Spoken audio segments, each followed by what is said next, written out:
I'm Jeff Katzin, Assistant Curator at the Akron Art Museum, and I'd like to tell you about one of our newest exhibitions, Afterimages, Geometric Abstraction and Perception. Afterimages celebrates a type of abstract art made in the 1960s and 70s that was bold, bright, even dazzling in new and very exciting ways.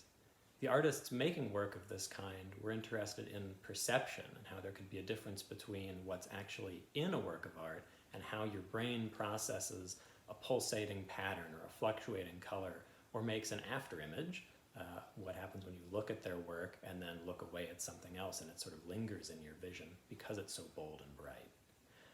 I think you can get a good sense of the show starting with just one particular work, Julian Stanczyk's Study for Ephemeral Grouping.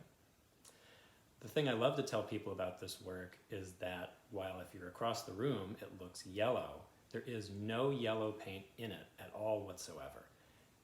Up close, and only up close, you can tell that it's made of many red and green horizontal stripes that are very, very small. They're so small that from afar, our eyes can't pick them out individually, and so they mix the red and green together. Vision scientists call this optical mixing, and so that's how you get that yellow. The other thing about the work is that it contains a series of circles, but again, up close, they're not really circles. They're little segments of lines that are broken up by red lines all through them. So there's no complete circle, but your eye and your brain completes those circles and makes the work look, very different than it actually is. That difference between physical reality and visual perception animates Stanczyk's work. We have a number of works of his in this show. Another thing to realize about this painting is that it's really detailed and really extremely well made. Many people think of abstraction as easier to create than realistic painting, but in this case the details are really painstakingly done. And that's all the more impressive in Stanczyk's case because at a young age he lost the use of his dominant right arm and learned how to paint with his left arm instead. It's just, the detail is really impressive when you take that into account. The other thing to note about Stanczyk is that he was born in Poland but eventually studied at the Cleveland Institute of Art and settled in Northeast Ohio. And he's not the only artist in this show to have a connection to our region. Ed Michkowski, Richard Anaskevich, and John Pearson are all artists from the 60s and 70s who worked in Northeast Ohio or studied in Northeast Ohio or taught at schools in the area.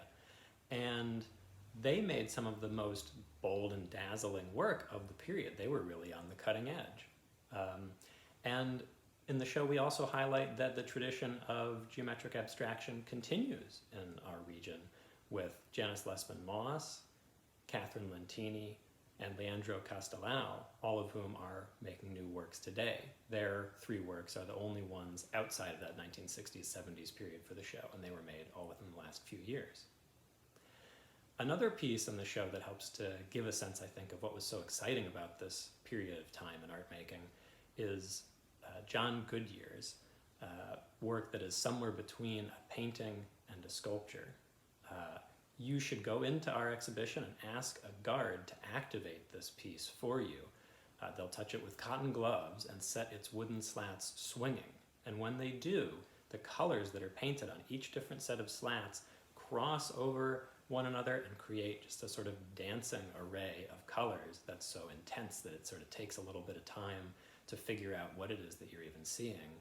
And if you slow down and let that sink in, that's something that John Goodyear, the artist, would really have appreciated. He was influenced by Buddhist meditation in his work and tried to create that sort of meditative state in a piece like this.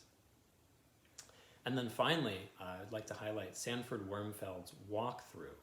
The title of this piece, which is a large installation, by far the sort of biggest thing in this show, the title Walkthrough is an invitation because you can feel free to move through or around this piece and really treat it as an interactive experience with its plexiglass panes of red, blue, and yellow, primary colors. It creates almost a kaleidoscope that you can walk into. Depending on where you position yourself, the colors mix in different ways, and we made sure to install this work in a gallery full of other paintings so that you can treat it almost as a physical photo filter, or a physical filter anyway, to go around and look at from different angles what different paintings in the gallery around this piece look like. And if you look deep into the piece, it almost makes its own different compositions as the panes overlap in different ways as you move. So I hope that this gives you at least a teaser of what's in this show. It's full of artwork that, as I said, it's bold, it's exciting. My favorite part of it is that it's accessible. You don't need to really have an understanding of art history or of painting in order to understand what these works of art are about. Because what they're about is the effect that they have on you and your perception when you are there in the room with them. So I encourage you to go and check out just sort of what that feeling, what that colorful perception is like, and see it for yourself. Thanks for watching.